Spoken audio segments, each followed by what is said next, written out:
भूकंप के झटके से राजधानी दिल्ली हिल गई।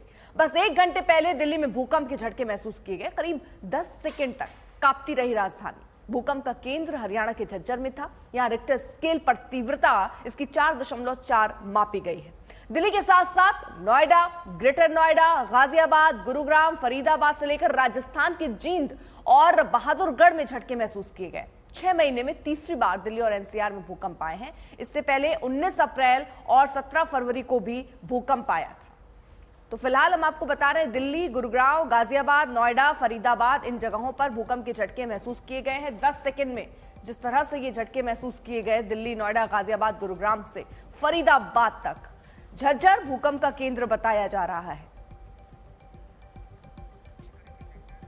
बीते 6 महीने में तीसरी बार भूकंप का आना क्या ये किसी डर या किसी संकेत को देता है, ये भी अब देखना होगा। तीव्रता 4.4 मापी गई।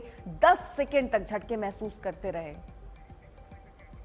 पीयूष हमारे साथ, हमारे सहयोगी इस वक्त जुड़ चुके हैं और जानकारी के साथ। पीयूष, 6 महीने में 3 बार ऐसे भूकंप के झटके आना, ये क्या संकेत देता है? जी बिल्कुल, गंभीरता तो जरूर इसमें देखी जा सकती है, क्योंकि 6 महीने में इस तरह से लगातार भूकंप के झटके दिल्ली में आना, इससे जरूर दर्शाता है कि कहीं ना कहीं कंसर्न की बात है, चिंता की बात है। और इसीलिए जो है हमने देखा कि किस तरह से दिल्ली वालों में एक डर का माहौल 9:04 पे था। हमने कई लोगों से बात की अर्पिता, जो ऑफिस में पहुंच चुके थे और उन्होंने बहुत तेज ये झटके जो है महसूस किए। कई लोग जो है उस वक्त रास्ते में थे, क्योंकि 9 बजे के आसपास एक पीक आवर टाइम होता है और लोग अमूमन अपने ऑफिस की तरफ जा रहे होते हैं, तो उनको इतना झटका जो है वो महसूस नहीं हुआ। लेकिन जो लोग ऑफिस के अंदर थे, घर के अंदर थे, वो तुरंत अपने घरों से, ऑफिस से बाहर निकल के आ गए। और दिल्ली जो है वो सिस्मिक जोन 4 में आता है, यानी कि खतरे की घंटी से सिर्फ 1 लेवल कम पर है। अगर 5 पे आ जाए तो और भी ज्यादा खतरा जो है उसमें दर्शाया जाता है। लेकिन सिस्मिक जोन 4 में जब दिल्ली आता है तो इसका मतलब ये है कि ये डैमेज प्रोन एरिया, यानी कि अगर भूकंप का जो मापदंड है, अगर 4.4 से बढ़कर 5 या 6 को क्रॉस कर जाता है, तो कहीं ना कहीं बहुत डरावनी स्थिति जो है वो उस वक्त पैदा हो सकती है। और दिल्ली की अगर हम बात करें अर्पिता, तो दिल्ली में कई ऐसे इलाके हैं जहां पर आपको रोक रहे हैं। जो दर्शक अभी जुड़े हैं, जिन्होंने भूकंप महसूस किया या नहीं भी किया, उनको जरा जानकारी हम दे दें। इसका जो केंद्र था वो झज्जर केंद्र था। हरियाणा के झज्जर में भूकंप का केंद्र कहा गया। दिल्ली, गुरुग्राम, गाजियाबाद, नोएडा, फरीदाबाद, इन जगहों पर झटके महसूस किए गए हैं। हालांकि कई जगहों पर लोगों ने ज्यादा महसूस किए तो कई जगहों पर लोगों ने कम महसूस किए। लेकिन बहुत सारे ऐसे लोग हैं जिन्होंने महसूस किया, वो कह रहे हैं कि ज्यादा तेज झटके उन्होंने महसूस किए हैं।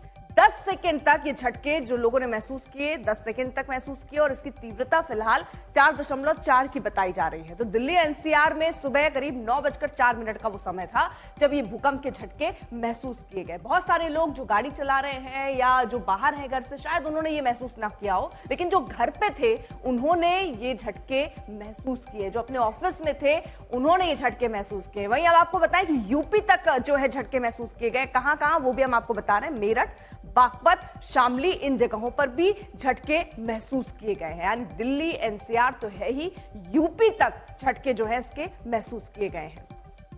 वहीं हरियाणा में कहां कहां झटके महसूस हुए हैं। जींद, रोहतक, झज्जर, गुरुग्राम, सोनीपत, बहादुरगढ़ और फरीदाबाद, यहां झटके हरियाणा में महसूस किए गए हैं। यानी दिल्ली एनसीआर के लोग झटके महसूस कर रहे हैं। केंद्र इसका झज्जर बताया जा रहा है। 4.4 इसकी तीव्रता बताई जा रही है। आशुतोष हमारे साथ, हमारे सहयोगी इस वक्त जुड़ चुके हैं और जानकारी के साथ। आशुतोष, यूपी तक झटके जो है वो महसूस किए गए हैं, इसका क्या मतलब? 4.4 तीव्रता में जो भूकंप आया है, इसका क्या आशय, कितना खतरनाक हो सकता था? माइल्ड ट्रेमर कहते हैं इसे। 4 से 4.5 रिक्टर तक अगर होता है, यहाँ तक कि 5 रिक्टर को भी कई बार माइल्ड ट्रेमर मानते हैं।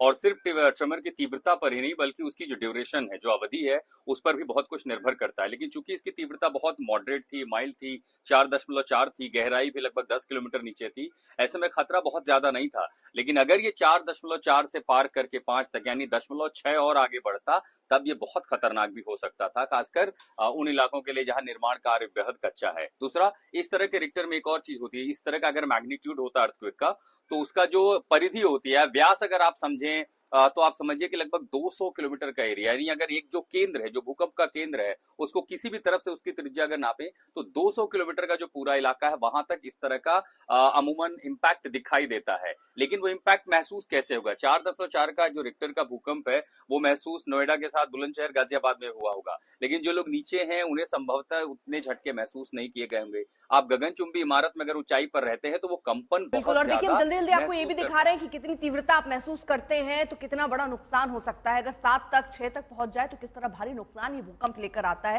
लेकिन दिल्ली और एनसीआर में इसलिए ज्यादा चिंता की बात है क्योंकि हाईराज यहाँ पर बिल्डिंग है, जिस तरह से हालात हैं, 6 महीने में 3 बार भूकंप आना दरअसल क्या चिंता का सबब है, अब ये भी देखा जाएगा।